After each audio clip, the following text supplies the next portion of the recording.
지금 시각은 7시 20분입니다. KBS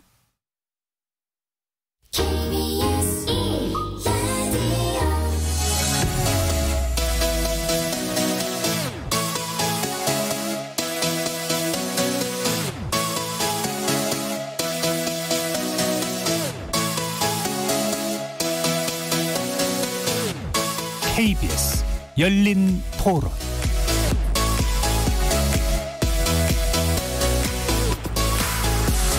안녕하십니까. KBS 열린 토론 정준희입니다. 검찰이라는 조직이 자기 주장이 너무 강하지 않나.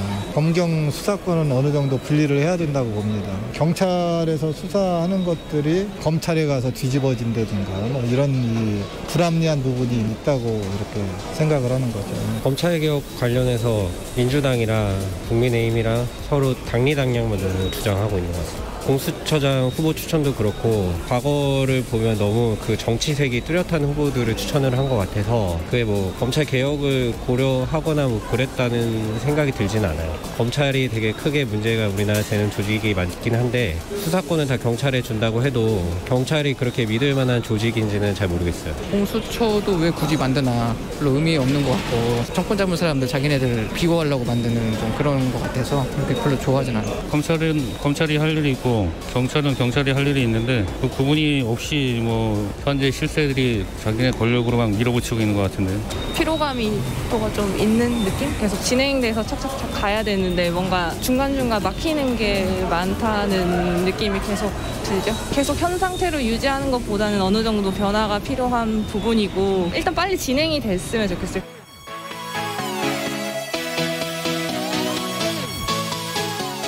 거리에서 만나본 시민들의 목소리 잘 들어보셨습니까? 오늘 토론 주제는 검찰개혁의 현주소와 향후과제입니다.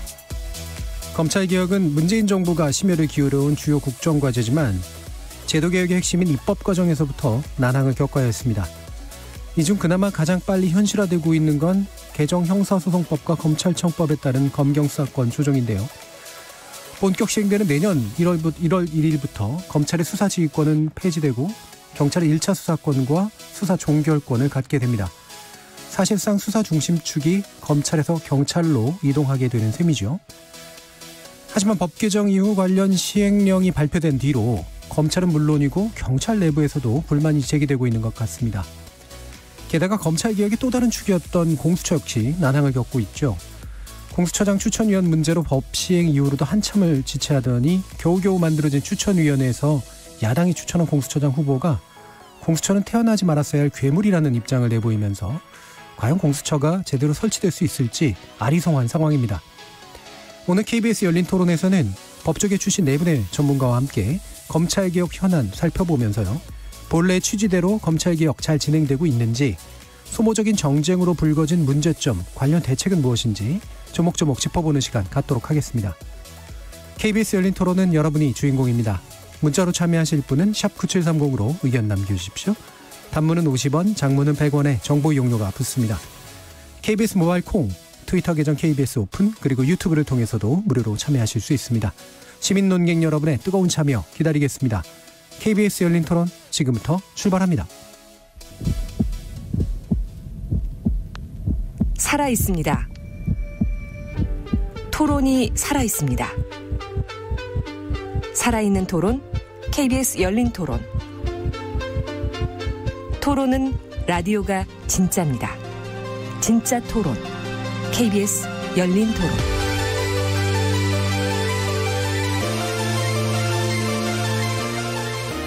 자, 오늘 함께해 주실 네 분의 전문가 소개하겠습니다. 경찰청 수사정책위원회 위원이신 권경애 변호사 나오셨습니다. 안녕하세요. 자, 인하대 법학전문대학원 김인혜 교수 나오셨습니다. 네, 안녕하십니까. 평택경찰서장을 역임하셨고요. 지금은 박상용 변호사시죠. 예. 함께 하셨습니다. 예, 반갑습니다. 참여연대 공익법센터 소장이셨습니다. 양홍석 변호사 나오셨습니다. 네, 안녕하십니까. 자, 이렇게 네 분과 함께 1부에서는 이제 검경수사권 조정안 관련해서, 그 다음에 이제 2부에서는 이제 공수처 설치 관련해서 논의를 좀 나눠보려고 하는데요. 일단은 여는 말로 검찰개혁의 현주소, 검찰개혁. 아까 시민들 의견 들어보면 피로감 문제를 일단은 좀 많이 얘기하시는 것 같고요. 그다음에 이제 그러니까 뭔가 이게 정치적인 이익관계가 좀 투영되는 거 아니냐, 이제 이런 식의 의심 같은 것도 좀 많이 하시는 그런 상태이긴 한 것 같습니다. 여기서 길을 다시 한번 좀 잡아야 될 것 같은데 김인혜 교수님부터 의견 여쭙겠습니다. 예, 검찰개혁에 대해서 국민들의 관심이 너무 높다 보니 이에 대해서 굉장히 많은 논의가 진행되고 있습니다. 그리고 정치권도 뜨겁게 다루고 있는데요. 최근에 검찰개혁의 수준이나 단계를 보면 한 4번째 단계가 되지 않나 싶습니다. 첫 번째 단계는 역시 이제 박상기 장관 시기라고 할 수 있는데요. 이때는 검경수사권 조정과 관련한 큰 틀에서의 합의를 마련하고 그다음 이런 계획을 이제 수립하는 것이었죠. 이때 발표된 것이 가장 중요한 것으로서 볼만한 것은 2018년 6월 달에 있었던 법무부 장관과 행안부 장관의 합의문입니다. 이 합의문에 따라서 지금 현재 법이 개정이 되고 또 시행령도 지금 추진이 되고 있는 실정입니다. 2018년도 6월에 합의를 냈다는 것이 이 시기에 가장 특별하게 보여줄 부분인데요. 다만 이 시기에 아쉬운 것은 인권 친화적인 수사 개혁이 좀 빨리 이루어졌더라면은 지금 현재 벌어지고 있는 많은 인권 관련한 이슈들이 조기에 해소가 됐을 것이다 하는 그런 아쉬움이 있습니다. 예를 들면은 포토라인 문제라든가 피해사실 공표 문제라든가 압수수색 영장이 과다 발부되는 문제라든가 하는 것들은 먼저 좀 해결이 됐더라면은 지금과 같은 혼란이 좀 줄어들지 않았을까 이런 생각을 해봅니다. 두 번째 단계는 역시 윤석열 총장의 등장과 조국 장관의 그 등장 시기라고 할 수 있겠죠. 이때 검찰과 정치권이 사실상 큰 이제 갈등의 소용돌이로 이제 빠져들게 되고 국론은 또 분열되는 듯한 그런 이제 시기를 보여주게 됩니다. 국민들 관심사도 높아지게 됐고, 그런데 이 과정에서 검찰이 사실상 그 인사권을 행사하는 듯한 그런 형태가 나타나면서 검찰 공화국 또는 뭐 검찰 쿠데타라는 좀 격렬한 표현까지 나오면서 갈등의 이제 정도가 굉장히 높아졌고 이 갈등이 지금까지 계속해서 또 영향을 미치고 있다고 보여집니다. 세 번째 단계는 역시 형사소송법과 검찰청법을 개정해서 검경수사권 조정이 법률적으로 정리가 되는 시기, 그리고 공수처법 제정으로 인해서 공수처가 출범하게 되는 그런 계기가 되겠습니다. 이것이 작년 말 국회에서 통과되는 시점이죠. 그렇게 벌써 1년입니다. 예. 그러면서 사실상 법률 수준에서의 개혁은 이제 끝이 난 것이죠. 그러면은 그 법을 집행하는 행정부로서는 이 법을 이제 현장에 실무로서 정착시켜야 될 그런 이제 과제를 안게 되겠습니다. 그것이 네 번째 단계라고 할 수 있는데 그 네 번째 단계는 이제 시행령이나 아니면은 그것보다 더 낮은 내규라든가 규칙 등을 통해서 현장에서 그러한 검찰 개혁이 이루어진 그 법들을 이제 적용시키는 그런 이제 단계가 되겠습니다. 그렇기 때문에 실제로 보면은 아주 꼼꼼하고 치밀하고 그다음에 국민들에게 피해가 가지 않도록 하는 그런 여러 가지 교육이라든가 매뉴얼을 개발한다든가 아니면은 그것도 현장 사람들 사이에서의 그런 창의적인 내용들을 낸다든가 하는 것들이 좀 필요한 이제 그런 시기인데 지금 현재 그러한 시기가 진행이 되어야 함에도 불구하고 바로 또 내년에 1월 1일부터 법이 시행되기 때문에 그러한 준비가 꼼꼼하게 진행되어야 함에도 불구하고 지금 현재 정치적 갈등으로 인해서 이런 부분이 제대로 진행되고 있는 것인지 하는 것이 잘 확인이 안 되고 있고 그렇게 됨으로써 국민들이 상당히 조금 불안감을 느끼는 듯한 그러한 이제 시기다 이렇게 얘기할 수 있겠습니다. 그러면은 이제 내년 1월부터는 5단계가 돼서 직접적으로 검찰 개혁에 이런 정착, 검찰개혁이 된 그 법을 실제로 시행하기 때문에 검찰개혁이 어느 정도 되었는지를 직접 눈으로 확인할 수 있는 그런 시기가 내년 또는 내후년 이렇게 이어질 것으로 예상이 됩니다. 그리고 미흡했던 여러 가지 후속 입법 조치나 후속 그 시행령 조치들이 또 시행될 것으로 이렇게 예상해 볼 수가 있겠습니다. 지금 이제 김인혜 교수님께서 되게 역사적으로 쫙 몇 가지 단계로 좀 짚어주셨습니다. 이제 초기 이제 문재인 정부 초기의 문제, 그 다음에 조국 장관 임명 이후의 문제, 그 다음에 국회를 법을 통과시켰던 이후, 그 다음에 시행령에서 이제 한동안 좀 멈춰 있는 현재 단계까지 이야기를 좀 해주셨고요.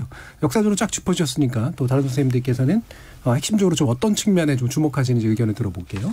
양홍석 변호사님. 네. 좋게 말하면은 지금 이제 진정한 개혁이 좀 더 되어야 되는 미완의 상태에 있다라고 볼 수 있고요. 좀 냉정하게 말하자면은 뭘 개혁했는지 모르겠다는 좀 모호한 상태에 있다라고 생각합니다. 왜냐하면 이제 검찰권 오남용에서 이제 검찰 개혁의 필요성이 논의가 됐었는데 그렇다고 하면은 검찰권 오남용의 현상과 원인을 명확하게 분석하고 그에 맞는 대책을 개혁이란 이름으로 추진을 했어야 되는데 현 정부나 여당의 이제 검찰 개혁이다라고 얘기하는 것은 수사권 조정에 불과했지 진정한 개혁이라고 보기는 좀 어려웠다는 생각이 듭니다. 왜냐하면은 검찰권 오남용이 가장 문제됐던 부분이 검찰의 직접 수사 영역이었습니다. 그 직접 수사 영역은 근데 실질적으로 검찰청법 개정을 하면서도 거의 건드리지를 못했거든요. 그러니까 실제 개혁해야 될 부분은 개혁하지 못한 상태에서 다른 이제 검경 수사권 조정을 하면서 이제 경찰의 수사 자율성만 높이는 그런 방향이 됐었고 그리고 경찰의 수사 자율권을 높이는 것 자체는 뭐 바른 또 방향일 수도 있겠습니다만은 수사 자율성을 제고하는 만큼 수사 절차에 대한 통제를 강화했어야 되는데 수사 절차에 대한 통제를 약화시킴으로써 국민의 기본권 침해 가능성을 오히려 더 높였다라는 생각이 듭니다.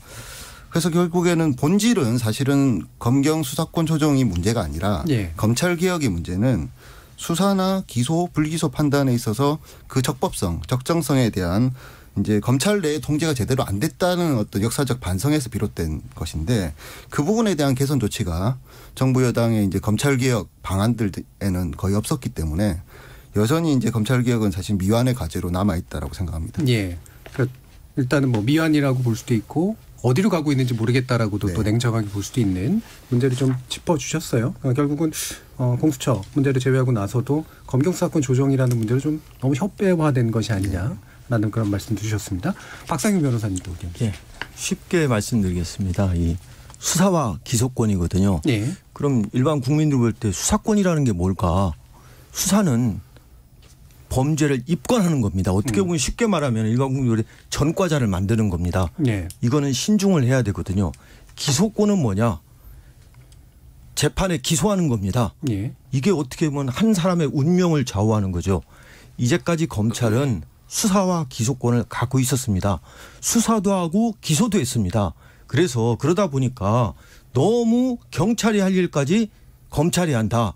검찰의 본연의 의무인 공소유지에 집중하자. 수사는 경찰이 하자. 다만 검찰은 수사를 하지 않더라도 꼭 필요한 수사만 하자. 이것이 이제 검찰 개혁의 핵심인 걸로 알고 있습니다. 네. 그런데 제가 현장에서 뭐 제가 경찰도 하고 또 변호사라면서 느낀 것은 뭐냐면은 일반 국민들 입장에서는 사건을 좀 신속하게 했으면 좋겠다. 예를 들면 가정폭력, 학교폭력, 성폭력. 사건을 좀 수사를 빨리 해가지고 수사를 빨리 종결했으면 좋겠다. 그리고 공정하게 했으면 좋겠다라는 겁니다. 그런데 과연 지금 수사 기소권 이렇게 했을 때 사건이 신속하고 공정하게 했느냐. 또 지금 아까 양 변호사님 말씀하신 것처럼 너무 구속을 많이 합니다. 기업체 입장에서는 너무 압수수색을 자주 한다는 겁니다. 구속과 압수수색의 통제가 잘 안 된다는 거죠. 그러면 이 문제에 포커스를 맞춰야 되거든요. 경찰도 일반 국민으로 볼 때는 임의동행 또 현행범 체포를 많이 한다는 겁니다. 또 국민들 입장에서는 정말로 처벌받아야 할 사람이 처벌받아야 되고 처벌받지 않아야 할 사람들이 처벌받지 않아야 되는데 지금 그러한 포커스에 맞춰지지 않고 있는 개혁이라 이겁니다. 그래서 국민들이 볼 때는 수사권, 기소권 분리 이거 볼 때 지금 수사권, 기소권 분리, 검찰 개혁 이것이 과연 국민들이 진정으로 바라는 사건 사고의 신속성, 공정성 또 수사 결과에 대해서 재판 결과에 대해서 납득하냐 충분히 납득해서 설명하느냐 이런 기능이 없다 이거죠. 그래서 이런 측면에서 보면은 상당히 미흡하고 국민들한테 설득력이 떨어진다고 생각합니다. 예. 되게 쉽게 말씀해 주시다 보니까 굉장히 열정적으로 말씀해 주셨습니다. 연설을 듣는 듯한 느낌이 들었는데요. 권경혜 변호사님.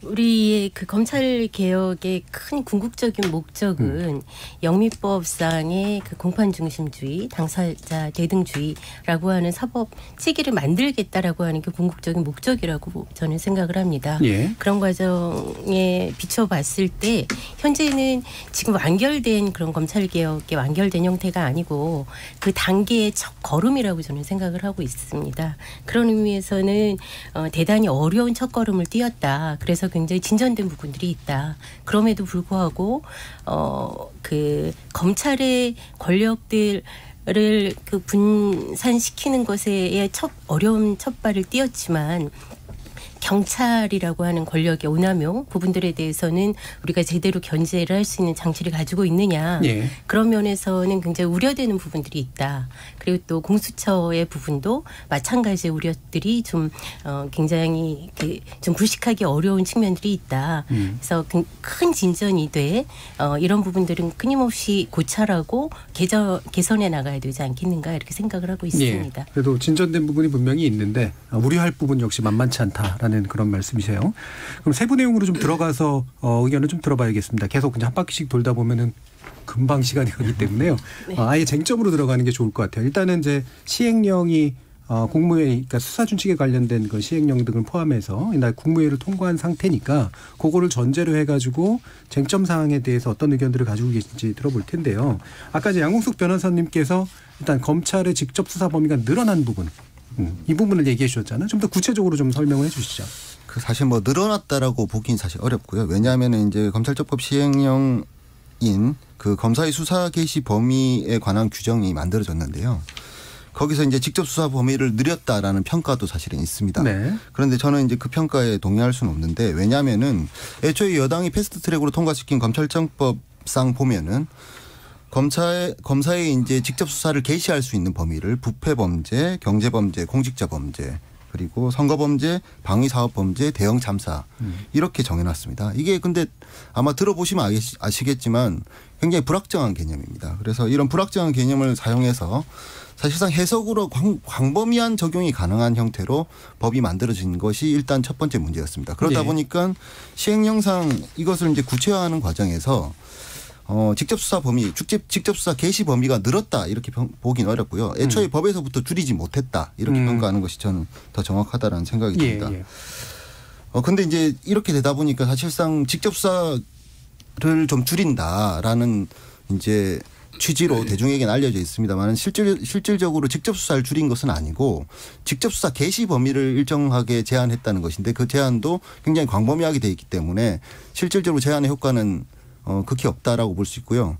그리고 송치받은 사건, 그러니까 수사를 계속할 수 있는 것들은 아무런 제한이 없이 그냥 그대로 할 수 있습니다. 그래서 직접 수사를 줄이는 것은 사실상 실패했다라고 볼 수 있습니다. 네. 예, 그래서 이것이 이제 검찰개혁법이 아니라 사실상 검찰의 직접 수사 응원법이 돼버린 셈인데요. 그래서 바람직한 방향은 사실은 수사 범위를 제한하는 것도 하나의 방법일 수 있는데 수사 절차를 제한하는 것이 사실은 더 기묘했는데 그 부분에 대해서는 사실은 검찰청법 개정 과정에서 전혀 논의가 안 됐습니다. 그래서 수사를 하더라도 수사가 적절하게 이루어질 수도 있도록 적법하게 이루어질 수도 있도록 내부적 외부적 통제 장치를 마련하는 과정이 필요했는데 그것들을 사실상 논의를 못한 상태에서 너무 급하게 패스트 트랙으로 수사 범위를 좁히는 방향으로 하겠다라고 해놓고 실제로는 좁히지 못한 그런 아쉬움이 있습니다. 예, 일단 이제 법의 어떤 한계라는 게 있으니까 말씀처럼 이제 법은 범위 문제로 일단 만들어놨고, 근데 범위를 줄인다고 줄인 게 제가 이제 아까 넓혔다 뭐 이런 식의 표현을 썼지만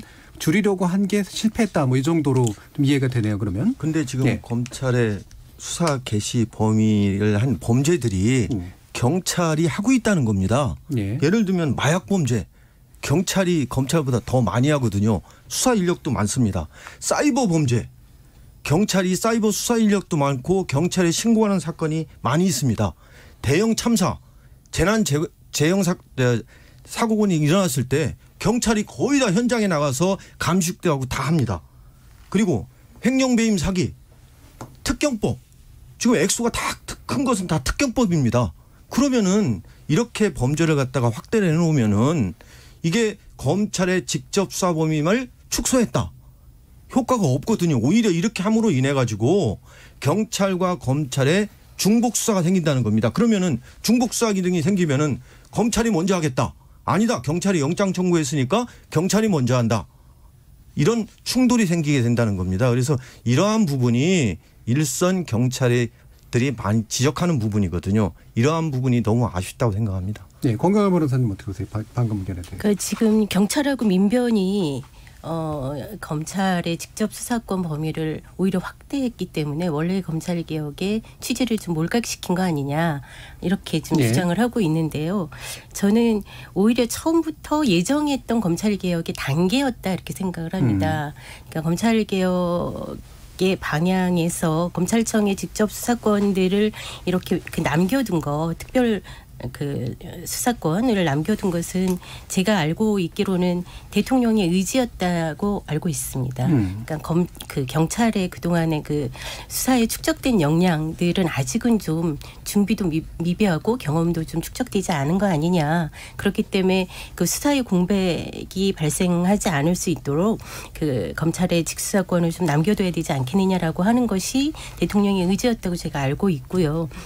특히나 이런 그 경제범죄 같은 경우에는 그 포함되어 있는 게 그 공정거래법이라든가 금융범죄 같은 경우에는 지금 그 직수사권을 인정하고 있지 않습니까? 이거는 연관법에서 이미 그 공정거래법 같은 경우도 그 공정거래위원회가 전속 고발권을 가지고 있고 그리고 직접 검찰총장에게 고발하도록 되어 있습니다. 금융범죄 같은 경우도 마찬가지로 그 증권선물위원회가 조사를 해서 검찰총장에게 수사를 하도록 되어 있어요. 그러니까 지금 그런 그 연관법들 때문에 그런 중대범죄들 좀 그 고도의 전문성이 필요한 수사 영역에 있어서는 경찰이 그동안 수사 역량이 좀 없었고 제가 확인한 바로는 제가 그 경찰청의 수사정책위원회 위원으로 활동한 바가 있는데요. 확인한 바로는 현재까지 그런 조직이라든가 수사 역량이라든가 이런 게 그 준비가 전무한 상태입니다. 거의 전무한 상태이기 때문에 그게 하루아침에 이루어지는 건 아니고 특히나 이제 국가수사본부라든가 이런 게 좀 창설이 돼서 그런 전문 수사 역량들과 조직이 좀 갖춰진 다음에 점차 이양을 할 수 있도록 그렇게 단계적인 현실적인 필요에 의한 그런 상태의 기정안이 아닌가 저는 그렇게 생각을 하고 있습니다. 그리고 또 그 부패범죄나 선거범죄나 방위산업범죄 이런 것도 사실은 정치적인 성향이 굉장히 강한 사건들이지 않습니까?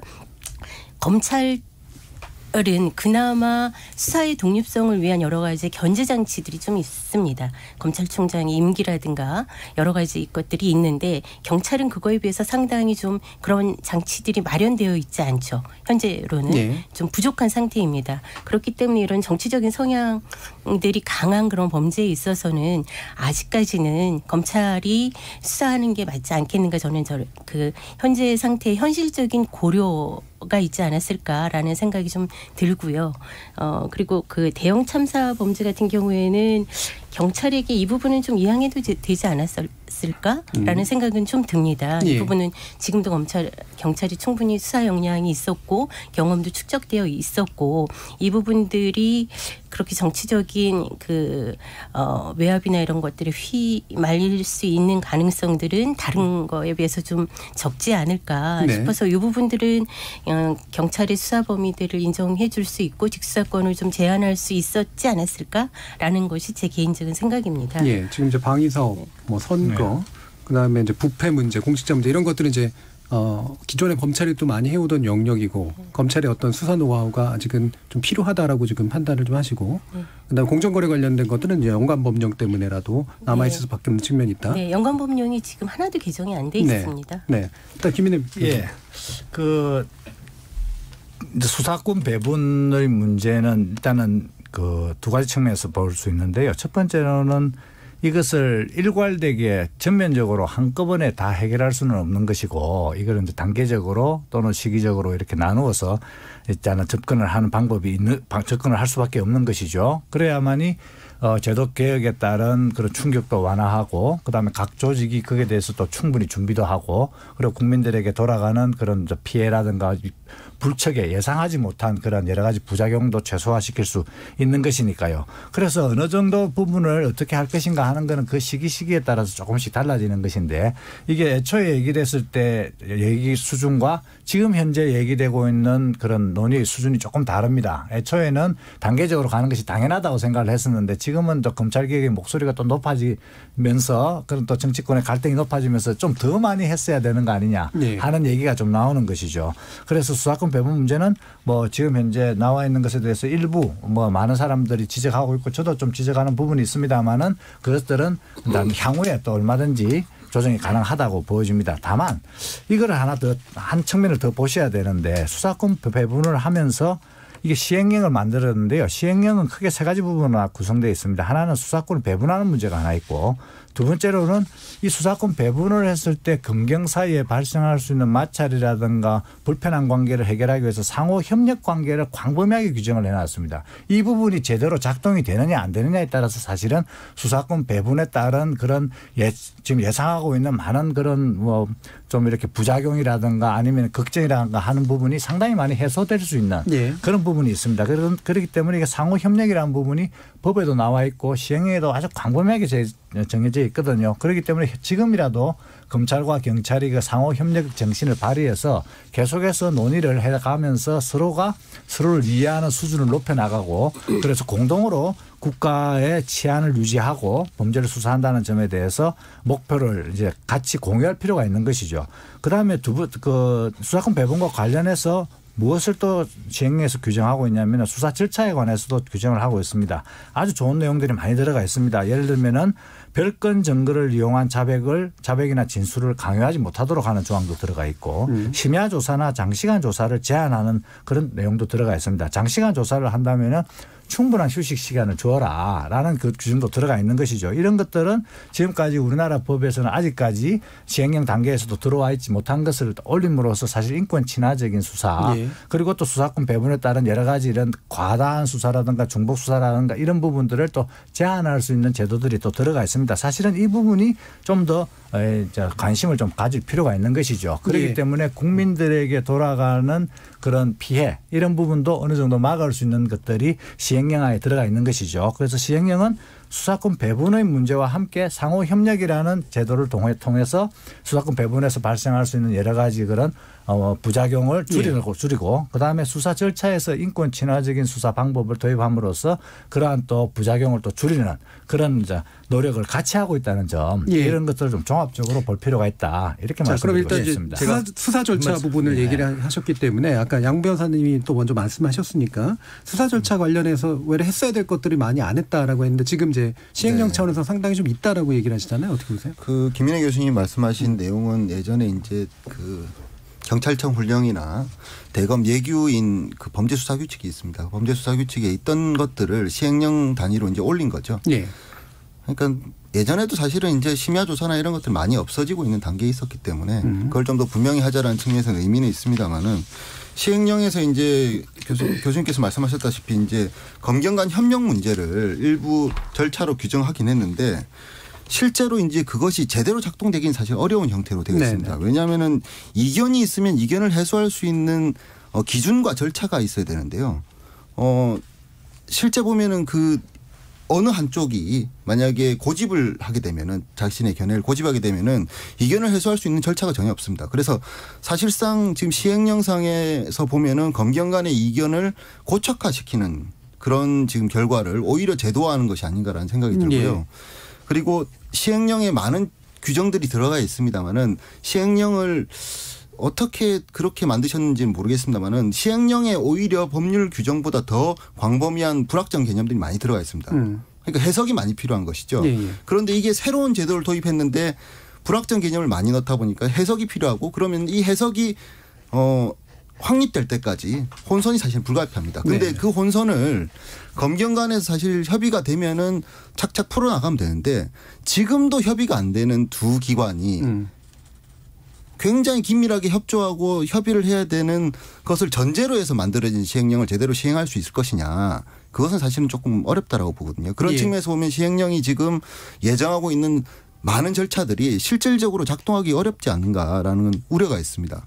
그런데 이런 것들을 실제 시뮬레이션을 해보고 법 규정이 제대로 시행령을 통해서 구체화될 수 있는지에 대한 논의가 사실은 다양하게 이제 의견을 받아보고 했어야 되는데 이 시행령 제정 과정이 사실상 비밀리에 거의 진행이 되다 보니까 그런 부분이 좀 부족하지 않았나라는 게 제 생각입니다. 그러니까 시행령 안에 있는 이제 규정들이 새로 만들어진 건데 아직도 해석의 여지가 너무 넓다라는 부분과 합의를 지향으로 하고 합의를 지향하지만 합의가 실질적으로 이루어지기보다 외려 대립이 강화될 가능성에 대한 얘기를 해주셨어요. 일선 경찰은 잠깐만요.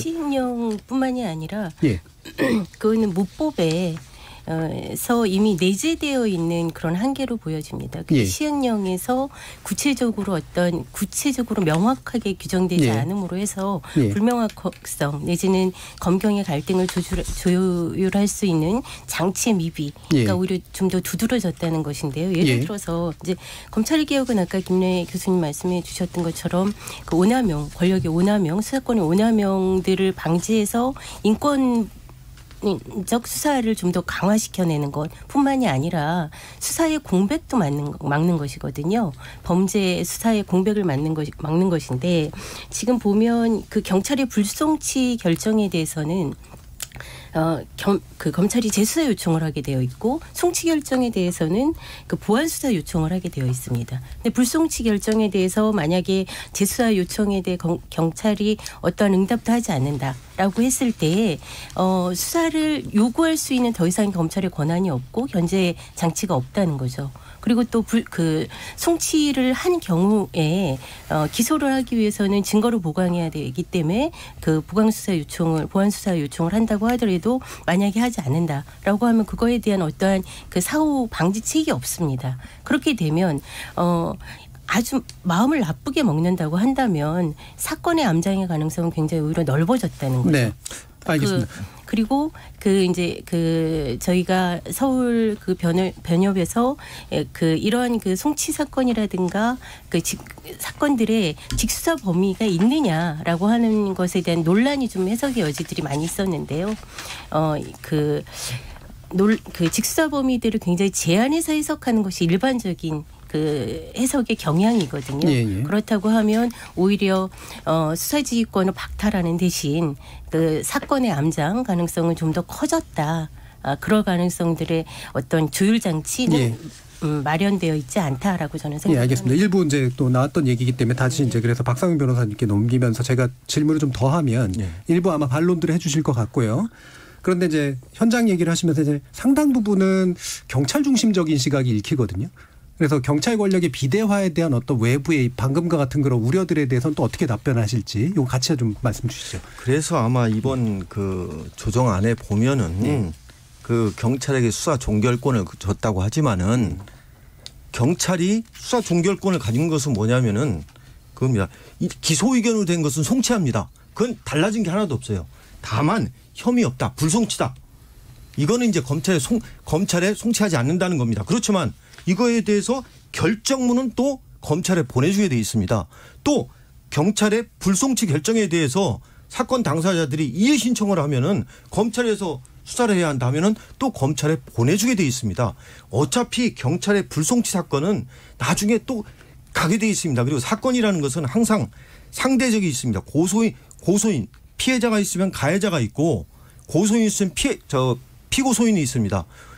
한쪽에 손을 들어줄 수밖에 없는데 항상 이의 신청은 되게 되는 겁니다. 그러니까 경찰로 봐서는 아무것도 달라지는 게 없습니다. 일선 제가 하나의 예를 들면 지금 영등포 경찰서에 사이버 수사팀이 있는데 한 사람당 사건을 150건을 갖고 있습니다. 150건입니다. 이 150건에 대해서 예를 들면 혐의 없다고 종결되는 사건이 많거든요. 미사건도 많고 이거에 대해서 불복을 한다. 그러면은 다 또 사건 검찰에 갖다 줘야 되는 겁니다.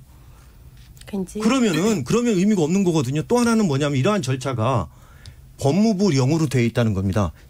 왜냐하면 경찰과 검찰은 서로 협력 관계거든요. 그럼 경찰은 지금 소속이 어디입니까? 행안부거든요. 검찰은 법무부 아닙니까? 그러면은 협력 관계라면은 공동 부령으로 만들어야 한다는 겁니다. 그래서 경찰은 끊임없이 시행령에 대해서 공동 부령으로 하자. 행안부하고 법무부하고 공동 부령으로 하자. 그리고 그 시스템에 대해서 아까 갈등 문제가 생길 수밖에 없거든요. 서로 협의를 하자. 근데 법무부령으로 해놓으면 어떤 문제가 있냐면은 법무부에서 마음대로 할 수 있다는 겁니다. 경찰의 현장의 목소리가 반영이 안 된다는 거죠. 일단 사실은 경찰 권력 비대화에 관련된 우려에 대한 얘기는 없으셨는데 그건 나중에 한번 듣고요. 방금 그게 이제 지금 법무부 소속과 그다음에 행안부 소속 사이에서 생기는 문제 이 부분은 이제 김인혜 교수님께서 좀 더 말씀을 주시죠. 어떻게 보시는지. 지금 현재 참 이게 좀 안타까운 현실인데요. 우리나라 사회에서 불신이 굉장히 높은 거는 어느 정도 용납을 뭐 생각을 그렇게 할 수는 있겠습니다만 국가기관 사이에서도 불신이 굉장히 높다. 네. 이런 것이 대체적인 평이죠.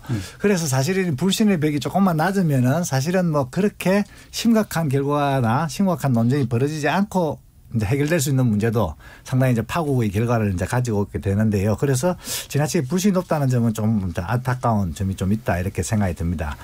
그리고 질문하신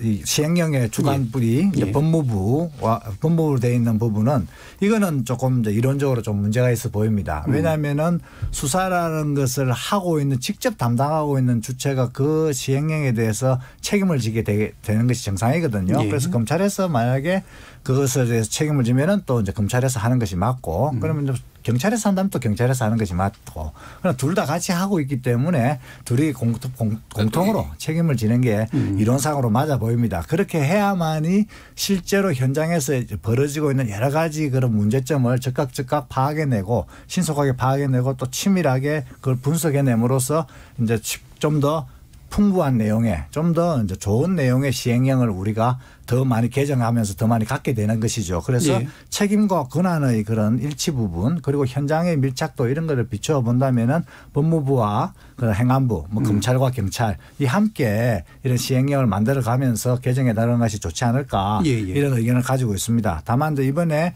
법무부가 그 책임을 지되 자문위원회를 통해서 이렇게 경찰이나 행안부의 의견이 좀 이렇게 전달되도록 한 부분은 그만큼은 또 이제 텀이 조금 더 이제 생겨난 것이죠. 이런 것들을 바탕으로 해서 조금 더 신뢰가 쌓여지면은 이제 서로 충분히 대화가 가능할 것이다. 이렇게 보여집니다. 실제로 우리나라 시행령에서 주무부처가 2개인 것이 몇 개 제법 있습니다. 그러니까 그런 경험이 있기 때문에 이 부분도 잘 서로가 신뢰를 높여 나간다면은 또 좋은 선례로도 작용할 수 있겠다. 이렇게 기대를 가져봅니다. 양홍석 변호사.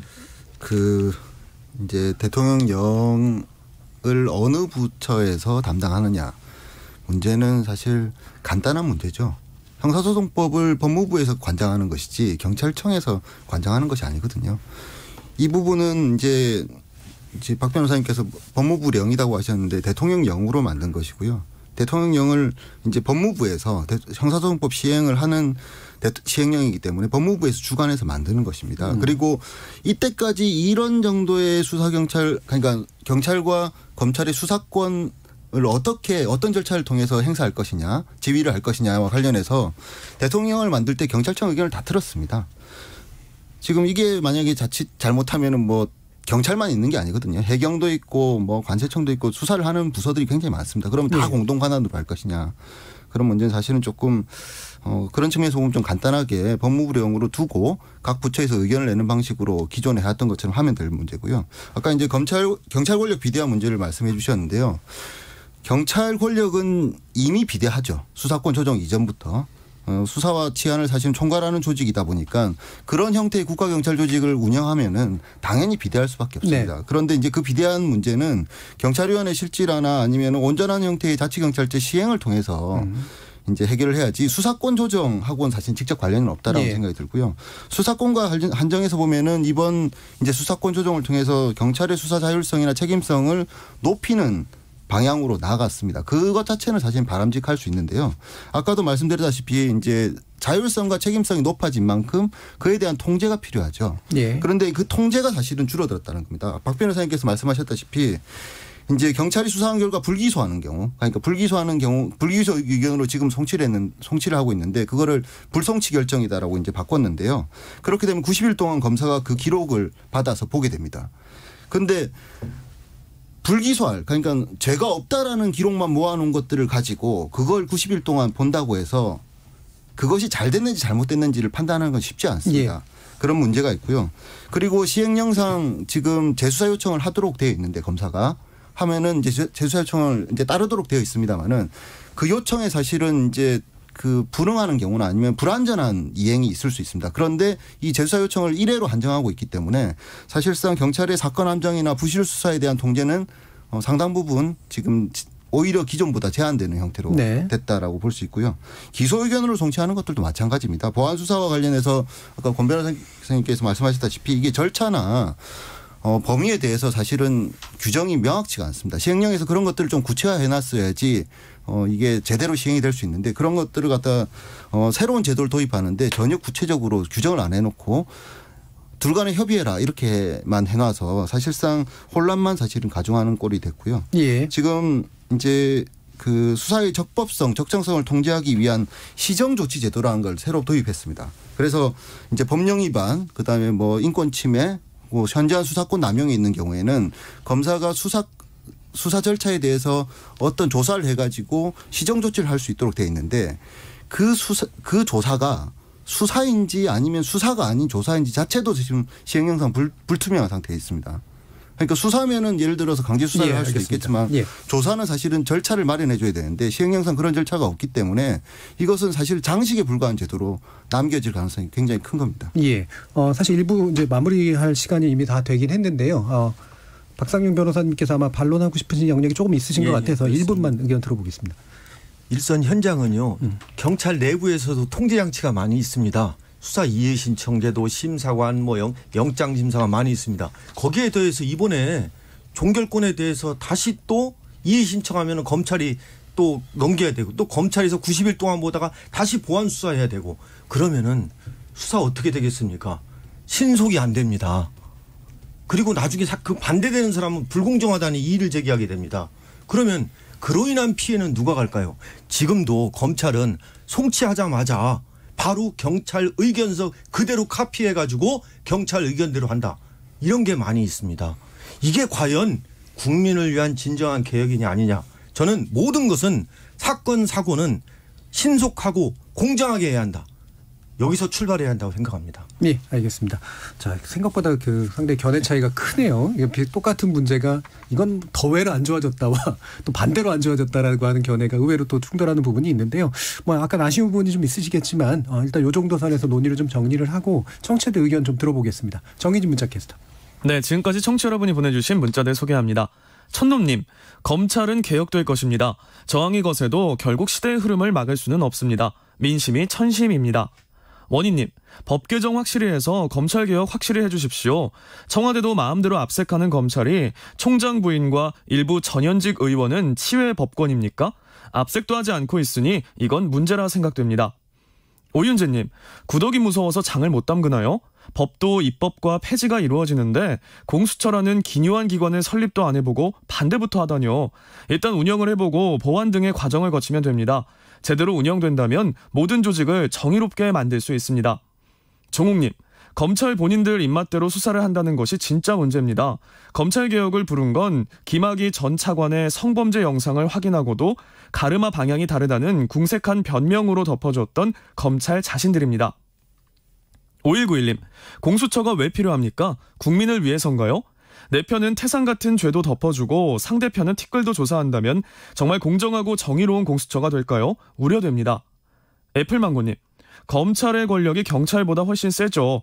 경찰도 문제점이 있지만 검찰에 비할까요? 그렇게 따지면 어느 기관이 완전 무결한가요? 권력은 분산돼야 합니다. 검찰은 기소부로, 경찰은 수사부로. 8902님, 평범한 시민이 수사권 기소권에 대해 공부해야 하는 현실이 슬픕니다. 죄 있는 사람은 그게 누구든 그 죄에 합당한 벌을 받고 검사들 역시 죄를 지으면 똑같이 그에 합당한 벌을 받는다면 국민들은 생업에만 열중할 수 있을 겁니다. 라고 보내주셨네요. 네, KBS 열린 토론. 이 시간은 영상으로도 생중계하고 있습니다. 유튜브에 들어가셔서 KBS 1라디오 또는 KBS 열린 토론을 검색하시면 지금 바로 토론하는 모습 보실 수 있습니다.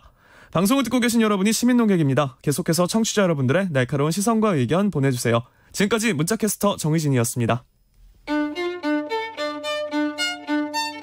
토론이 세상을 바꿀 수는 없습니다. 하지만 토론 없이 바꿀 수 있는 세상은 어디에도 없습니다.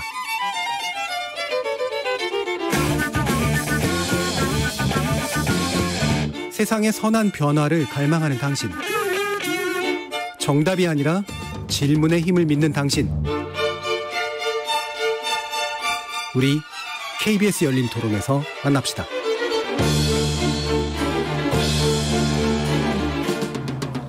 KBS 열린 토론, 오늘은 검찰개혁의 현주소와 향후과제라는 주제로 양홍석 변호사, 박상용 변호사, 인하대 법학전문대학원의 김인혜 교수 그리고 권경혜 변호사 이렇게 네 분의 법률 전문가와 함께하고 있습니다. 자, 2부는 이제 공수처 관련된 논의인데요. 아직 공수처 논의를 2부에서 시작 안 했는데도 청취자들 의견이 공수처 관련해서 또 많이 나오는 거 보면 아무래도 관심이 또 이쪽으로 쏠려 있는 그런 문제가 있는 것 같습니다. 지금 이제 결국은 후보 추천위원회까지는 구성이 됐는데 그리고 후보 추천까지 이루어져 있는 그런 상태이긴 합니다. 이 모습을 어떻게 보시는지 또 네 분 총평 한번 들어보죠. 이번에는 권경혜 변호사님부터 들어보겠습니다. 추천위원들께서 가장 적임자라고 생각하시는 분들은 엄선하지 않으셨을까? 예. 일단 저는 그렇게 믿고 싶습니다. 예, 신뢰하시네요. 네. 알겠습니다. 예. 이제 검증 과정이 시작되겠죠. 네. 예. 박상현 변호사님은. 저는 이 면면을 보니까 참 안타깝게도 검사 출신이 많습니다. 검사 중에서도 또 검사장, 고위직에 계셨던 분들이 많이 있습니다. 이 공수처 왜 출발하게 됐습니까? 검찰 수사 불신에 의해서 출발하게 된 거거든요. 근데 그 공수처의 장을 맡은 다양한 사람들이 추천한 사람들이 검사 출신들이 많이 있습니다. 정말 저는 서글프다는 느낌이 듭니다. 예. 알겠습니다. 예. 검찰 되게 안 좋아하시나 봐요. 아니요. 그게 안 좋아하는 게 아니라 추천을 했는데 꼭 그리고 저는 검사도 이 고위직으로 올라가려면은 일반 형사부를 거치지 않거든요. 특수부를 거쳐야 됩니다. 저는 특별이란 말을 싫어합니다. 특별 검사 뭐 저도 했지만은 그 다음에 공수처도 특임 검사, 그 경찰도 뭐 특수대, 특별수사과. 근데 일반 서민들은 일반이거든요. 그리고 일반 현장에서 국민들의 어떤 아픔과 고통을 해주는 형사부 검사, 오래 했던 사람, 출세하지 않은 사람, 그런 사람들이 좀 존경받는 사람들이 좀 돼야 되지 않을까. 저는 정말 이번에 추천된 사람들을 보고 느끼는 게 검사 출신들이 너무 많습니다. 알겠습니다. 예, 검사 일부 이제 판사 출신 후보들도 있긴 있습니다만 대다수가 이제 검사 출신 아니냐 이런 말씀이세요. 양홍석 변호사님 어떻습니까? 저는 이제 뭐 판사 출신이냐 검사 출신이냐는 뭐 큰 문제는 아니라고 생각합니다. 이제 추천되신 분들을 뭐 제가 개인적으로는 아는 분도 있고 모르는 분도 있습니다만은 다 훌륭한 분들이고. 대부분 공수장으로서 직무를 수행하는데 필요한 뭐 경험이나 식견, 전문성을 가지고 있다라고 생각합니다. 그런데 이제 뭐 검찰의 비위를 견제하는 기능에 이제 기대하는 바가 크니까 공수처장을 검사 출신이 하면 안 된다. 뭐 이렇게 보실 수도 있는데요. 공수처의 수사 범위에는 판사도 들어갑니다. 그럼 판사 출신이 하면 안 되는 건가요?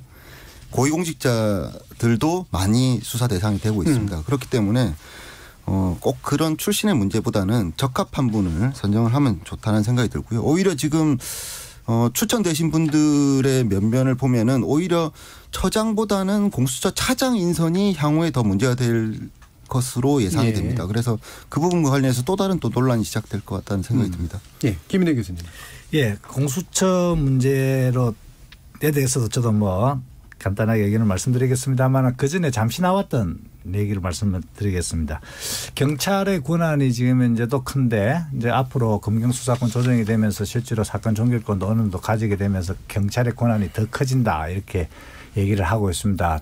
아주 정확한 비판이죠. 그래서 경찰 개혁이 반드시 또 필요한 그런 이제 내용이 되겠습니다. 그래서 내년부터 아니면 올해부터 그 경찰 관련 법안을 이제 준비를 하고 있는 것으로 보도가 되고 있고 그래서 이 경찰개혁 법안이 지금 이제 뭐 통과될 것으로 곧 예상이 됩니다. 2018년도 6월 달에 행안부 장관님과 법무부 장관님께서 합의했을 때도 검경수사권 조정의 전제 조건 또는 뭐 동시 조건으로서 자치경찰제를 시행한다는 것이 들어가 있을 정도로 경찰개혁은 검찰개혁과 함께 진행돼야 되는 과제로 되어 있습니다.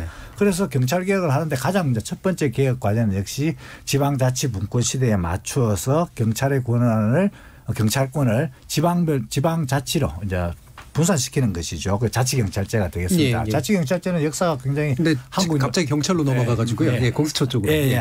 한국 역사에서도 오래됐죠. 4.19 이후에 국회에서 이걸 검토를 했었고 그다음에 노무현 대통령 당시 참여정부도 검토를 해서 일부 시행이 제주자치경찰제에서 시행이 된 경험이 있기 때문에 이 경험을 잘 살려서 자치경찰제를 좀 더 심도 있고 깊이 있고 넓게 시행을 한다면 경찰의 권한 확대에 따른 문제는 어느 정도 해소할 수 있지 않을까 이렇게 예상이 됩니다. 그러면 이제 다시 공수처 문제로 넘어가게 되면은 이게 법률가 입장에서 말씀드리자면은 이게 불법 상태가 합법 상태로 바뀌었을 때는 상당히 안도감을 느낍니다. 왜냐하면 이게 공수처법이 만들어져서 시행이 됐는데 이게 전혀 작동이 안 되고 있었거든요. 그러니까 법률가 입장에서는 이게 법이 있는데 죽은 법인지 살아있는 법인지 모르고 있을 때 그 심리적인 불편함, 이게 우리나라가 법치주의 국가인데 그런 불편함이 있었죠. 그런데 이번에 다행히 그게 이제 구성이 되면서 속도를 내고 있어서 참 다행스럽게 생각합니다. 공수처를 둘러싸고 있는 그런 좀 비법률적인 사태, 위법 상태가 계속 진행되지 않고 다시 등장하지 않고 좀 신속하게 해서 공수처가 빨리 좀 출범하기를 아주 간절히 바라고 또 부탁드리고 싶습니다. 역시 법 하시는 분이라서 불법 상태가 지속되는 거에 굉장히 불편해하셨던 마음을 말씀 주셨습니다. 아까 이제 자치경찰이나 이런 문제는 양홍석 변호사님께서 실제로 경찰의 권력 비대화의 문제는 사실 다른 제도의 형태로 이제 푸는 게 맞다라는 말하고 연결해서 또 김인혜 교수님 말씀 주셨던 것 같고요. 자, 그러면 지금 이제 문제는 후보 추천위원회도 이제 사실은 일부 공수처 자체의 근본적인 의미를 부정하시는 분들이 이제 들어오는 거.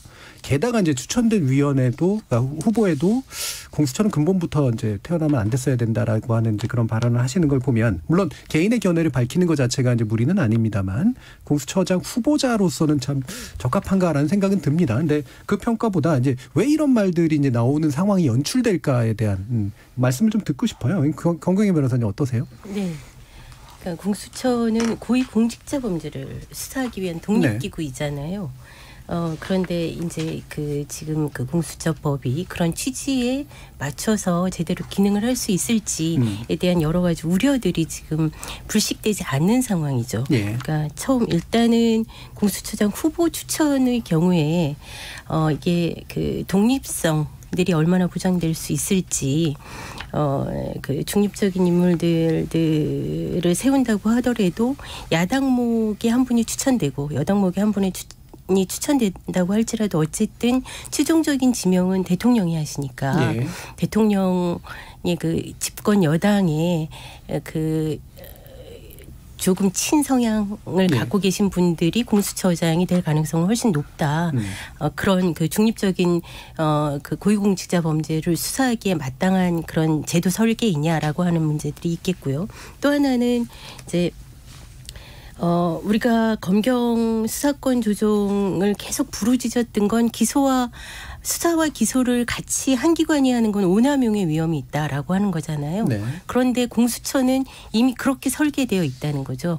그러니까 지금 여러 고위공직자 대상자 중에서 기소권을 갖고 있는 대법원장, 대법관, 검찰총장, 판사검사, 경무관 이상 경찰 공무원에 대해서는 수사와 동시에 기소권을 가지고 있지 않습니까? 이 부분에 대해서는 검찰의 기소 독점주의나 기소 편의주의에 대한 비판이 그대로 적용될 수 있는 것이고요.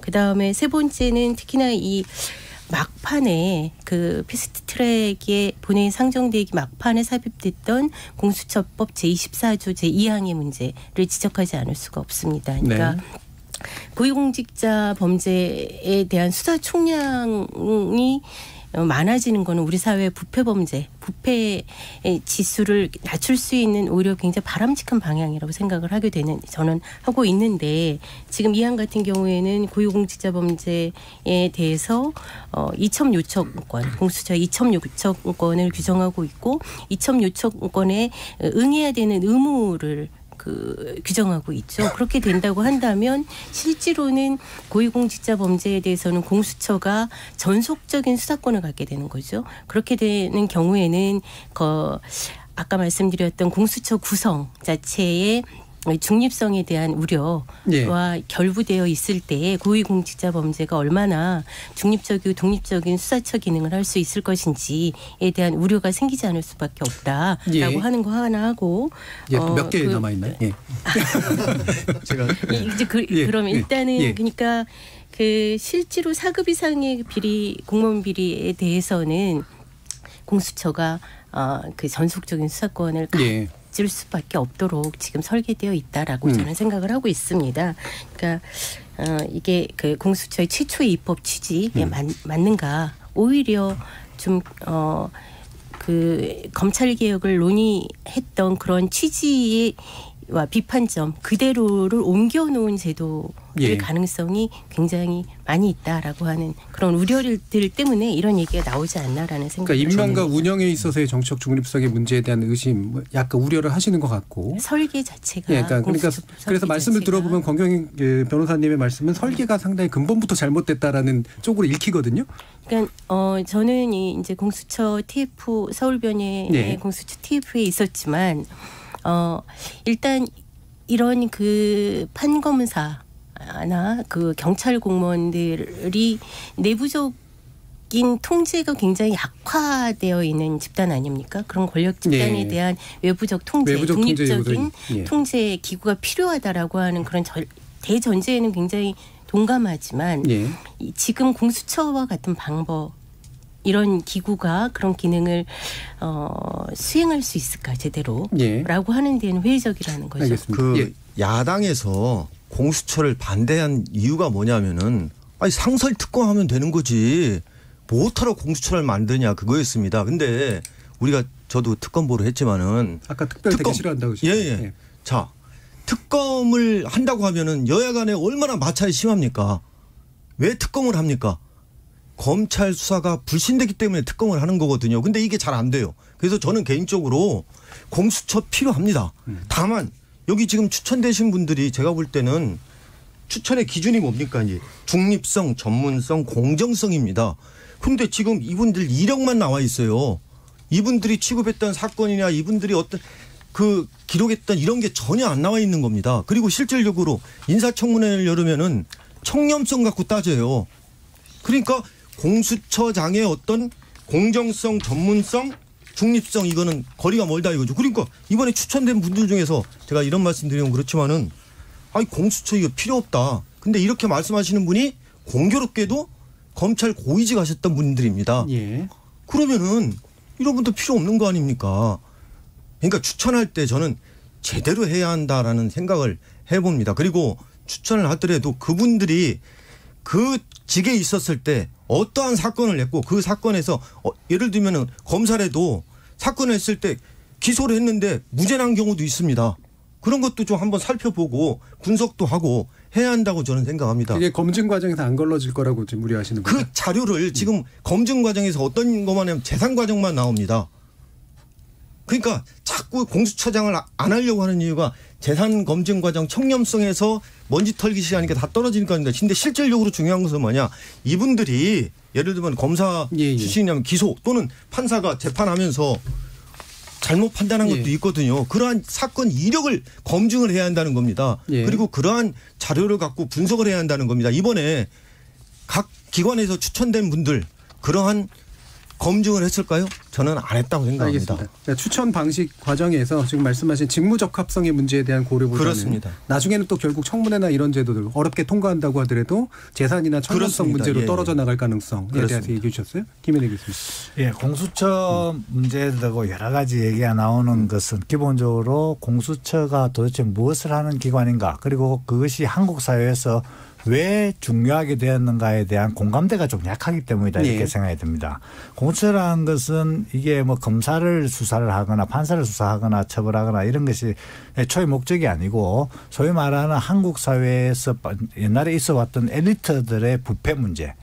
더 구체적으로 얘기를 하자면은 대통령과 그 친인척의 비리 문제, 그다음에 고위공직자가 연결되어 있는 정경유착의 문제를 전문적으로 상설적으로 수사를 하는 기관이 필요하다는 것에 출발이 되는 것이죠. 그래서 1996년도에 참여연대가 부패방지법을 입법 청원하면서부터 논의가 시작이 되어 왔고 그것이 YS 대통령과 DJ 대통령의 그 아들 비리 문제로 촉발이 되면서 사실상 참여정부 때 공직부패수사처 법안으로 해서 정부 법안으로까지 나왔던 그런 역사를 가지고 있습니다. 거기에서는 초점은 당시에는 검사나 판사에 대한 수사나 처벌이 아니고 사실은 이게 정경유착, 권력형 비리 문제를 해결하기 위한 것이죠. 이 권력형 비리 문제가 왜 현대사회에서 중요하냐면은 이 하나의 구조로서 정착이 되면서 우리 사회의 공정의 가치를 심각하게 흔들기 때문이죠. 예. 그래서 일반 서민들이 가지는 심리적 박탈감, 상대적 박탈감이 이제 극대화되면서 사회 통합에도 아주 안 좋은 영향을 미치고 우리 한국 사회 전체를 부패의 구렁텅이로 몰아넣는 그런 문제가 있기 때문입니다. 그렇기 때문에 공수처가 얘기가 나온 것이고 그 얘기를 하다 보니 검찰의 수사가 조금 미진한 부분이 드러나게 되고 그러면 검찰의 수사 부분을 또 대체하는 기능도 되어 온 것이죠. 그리고 검찰개혁에 또 의견도 그런 의의도 가지게 된 것입니다.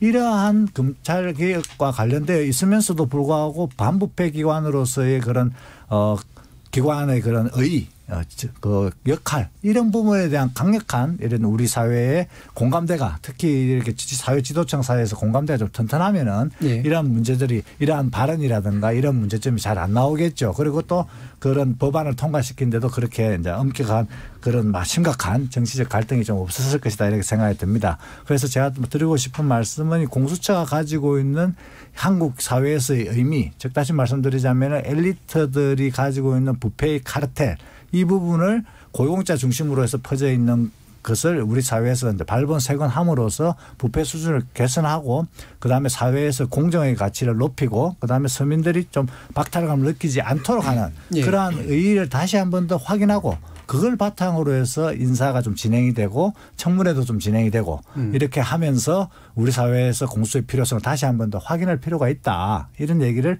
꼭 드리고 싶습니다. 예. 좀 더 이제 그 원론적 왜 우리가 공수처를 시작하려고 했었던가에 대한 걸 다시 한 번 짚어보는 과정으로서의 이제 후보의 검증 과정 이런 것이 됐으면 좋겠다는 말씀이셨어요. 양홍석 변호사님. 이제 공수처가 필요하다, 필요 없다. 논의는 사실은 이미 법이 통과된 이상 불필요하다는 생각이 들고요. 잘 운영이 되도록 만드는 것이 필요한데 박 변호사님께서 이제 적절치 않은 후보가 추천이 된 것 같다라고 지적을 하셨는데 그 말씀의 취지에 저도 공감을 합니다. 그러니까 이분들이 적절치 않다는 개개인의 면면보다는 그거에 동의한다는 것은 아니고요. 이게 공수처가 사람 중심으로 운영되는 조직이 아니고 수사 조직은 시스템으로 운영돼야 됩니다. 그런데도 불구하고 공수처장 인선에 이렇게 관심이 많고 공수처장이 누가 되느냐에 따라서 공정성, 독립성에 대한 의문이 제기되는 상황이다라고 하면은 공수처 설계 자체가 사실은 객관적이고 독립적인 수사가 제대로 보장되지 않는 형태로 설계되었다는 거기서 지금 사실은 걱정이 시작되는 것이 아닌가라는 생각이 듭니다.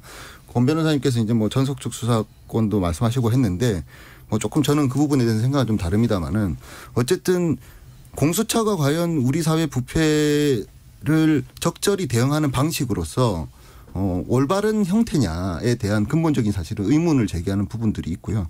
그리고 공수처 수사가 검찰 수사는 독립적이지 않고 공정하지 않은데 공수처 수사는 갑자기 만들어졌으니까 갑자기 독립적이고 갑자기 공정할 것이냐에 대한 의문이 있습니다. 그 부분에 대해서 사실은 제도로서 지금 해소가 안 됐기 때문에 결국엔 공수처장이 누가 될 것이냐 이 사람에 사실은 집중하는 것이 아닌가라는 생각이 들고 이것이 사실은 불가피한 지금 우리 사회의 수준이다라고 보면은 공수처장을 적절한 분으로 사실은 공정성, 책임성, 그다음에 전문성을 다 요구한다고 시민들은 말씀들을 하시는데요.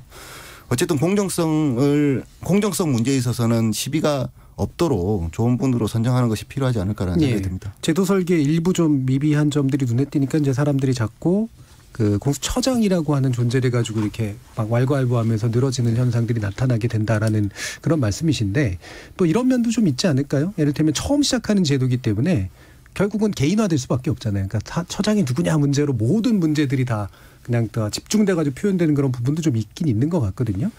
지금 조건에서 좀 그러면 그나마 아까 이제 김인혜 교수님 말씀 들어보면 그래도 빨리 좀 임명하고 그다음에 진행하면서 법을 개정하거나 아니면 구체적인 운영의 방식들을 바꾸는 간에 그 방향으로 좀 빨리 좀 갔으면 좋겠다라는 그런 의견을 주셨는데 그럼 마지막으로 어떤 식의 이제 어떤 단계들이 좀 필요하다고 지금 보시는지에 네 분의 좀 순서가 좀 다를 수도 있을 것 같거든요. 어떤 분은 법 개정을 차라리 빨리 해야 된다고 보시는 분도 있을 수도 있을 것 같고요. 어떻습니까? 일단 김인혜 교수님. 저는 여기 이번에 추천된 분 중에 국민의힘 김경수 그 전직 검사장이 계십니다. 이분이 예전에 드루킹, 뭐 할 때 김경수 지사를 변호했던 분입니다. 그런데 이번에 국민의힘에서 추천을 했거든요. 이 공수처장이 통과가 되려면은 국민의힘의 동의가 절대적으로 필요합니다. 그래서 그런 쪽으로 하면은 굳이 또 다시 이게 통과가 안 된다 가지고 법 개정을 한다고 하면은 그거는 또 다시 지금 11월 금년 내에 통과되기가 어렵다고 저는 생각합니다. 예. 그래서 이거를 의원분들이 좀 지혜를 모아가지고 하면은 아마 합의를 통해서 2명의 후보를 추천할 수가 있고 대통령이 지명할 수 있다고 저는 생각합니다. 알겠습니다. 제가 김인혜 교수님 요청을 했는데 갑자기 박승규 변호사님이 농구에서 전문용어로 인터셉트라고 하는. 예, 김인혜 교수님. 예, 그 공수처의 문제는 어쨌든 아까 말씀드렸습니다만은 이게 불법 상태가 지속되면 곤란합니다. 예. 시급하게 출발하는 것이 굉장히 중요하죠. 그래서 이게 모두가 다 힘을 모아서 공수처의 필요성에 대해서 공감대를 다시 한번 넓히면서 상호 대화와 협력, 타협의 자세로 일단은 좀 신속하게 출범을 시키는 것이 필요하다고 보여집니다. 예. 그리고 나서 그 제도의 미비점은 이제 운영하는 과정에서 드러나기 마련이거든요. 그리고 그 운영하는 과정에서 실제로 그 제도의 미비점을 충분히 실무의 힘으로 극복할 수도 있고, 그러나 말에 또 극복이 안 되는 부분이 있으면 그걸 모아서 나중에 법률 개정을 할 수 있는 부분이 되겠습니다. 다만 초대 공수처장이 가지고 있는 상징적 의미는 굉장히 크다 이렇게 말씀드릴 수가 있죠. 우리나라 대법원에서 법원에서 그 초대 대법원장이 가인 선생께서 하시면서 아직까지 그 가인 선생의 영향력이 지금 유지가 되고 있지 않습니까? 청렴성이라든가 전문성이라든가 이런 측면에서. 그렇기 때문에 초대 공수처장이 가지고 있는 상징성에 걸맞는 그런 풍부한 뭐 인품도 갖추셔야 되고 실력도 갖추셔야 되고 이런 분들이 또 이제 또 반드시 이런 분이 또 좀 중하게 논의가 되어서 진행이 되면 좋겠다 이렇게 생각합니다. 초대 공수처장께서 첫 번째 임무는 역시 공수처를 안정시키는 그리고 다른 국가기관 사이에서 잘 녹아 들어갈 수 있는 그런 지혜를 발휘를 하셔야 된다. 이런 점을 좀 신속 임명 후 운영 후 개정이라든가 이런 논의를 하되 초대처장은 그래도 중요하다. 예. 그 새로운 제도이기 때문에 지금 기존의 시스템에 잘 녹아 들어가는 것이 굉장히 중요하다. 이렇게 말씀드리고 싶습니다. 자, 그럼 권경희 변호사님하고 양석 변호사님 한 1분 정도 이내로 좀 들어야겠네요. 권경희 변호사님. 이 고위공직자 범죄 수사라고 하는 건 대단히 전문적인 영역, 경험이 필요한 거기 때문에 오히려 김인혜 교수님이 말씀하셨던 것처럼 어차피 여러 가지 말들 속에서 출범을 이제 법을 새로 제정을 한 공수처가 출범을 하기 위해서는 반대보다는 좀 더 전향적으로 한번 운영을 빨리 해보는 것, 출발을 빨리 해보는 것이 좋지 않겠는가 저도 그렇게 생각을 합니다. 겪지 않으면 모르는 것들이 있지 않습니까? 그렇기 때문에 공수처가 어떻게 운영되는지 우리 사회에 어떤 영향을 미칠지 우리 사회가 경험할 수밖에 없는 상황에 돌입했다고 생각을 합니다. 그렇기 때문에 빨리 출범을 하는 게 필요하다고 생각을 하는데 아까 말씀하셨던 것처럼 수사의 전문성, 경험들이 있는 분이 오시는 것이 오히려 공수처의 조속한 안정을 위해서 더 필요하지 않을까라는 생각이 들기도 하고 어떤 분이든 간에 공정성과 전문성이 겸비된 그런 분이 오셔야 되겠다라는 거고 또 하나는 아닙니다. 일단 양홍석 변호사님까지 가야 되기 때문에요. 네, 그 김인혜 교수님께서 이제 공수처장이 임명이 안 되고 있는 것을 이제 불법 상태다라고 해서 좀 답답함을 표현을 하셨는데요. 뭐 특별감찰관도 지금 임명 안 되고 있으니까 불법 상태다라고 볼 수 있고 그렇게 따지면 사실은 불법 상태가 꽤 많죠. 여러 개 있죠. 뭐 그 지적이 사실은 옳은 지적이신데 가능하면 사실 초대 공수처장을 제대로 된 분을 모시는 것이 중요하고요. 그것이 되고 난 다음에는 공수처가 작은 검찰이 되어서 또다시 국민의 지탄을 받지 않으려면은 수사와 공소에 관한 절차나 적법성 뭐 이런 것들에 대해서 좀 세밀하게 좀 볼 수 있는 절차를 공수처 내부에서도 만들어야 되고 정치권에서도 법률을 통해서 만들어줘야 된다는 생각이 듭니다. 알겠습니다. KBS 열린 토론 오늘 그럼 논의는 이것으로 마무리하겠습니다. 오늘 함께해 주신 권경혜 변호사, 김인혜 교수님 그리고 박상용 변호사님 그리고 양홍석 변호사님 네 분 모두 수고하셨습니다. 감사합니다. 감사합니다. 고맙습니다.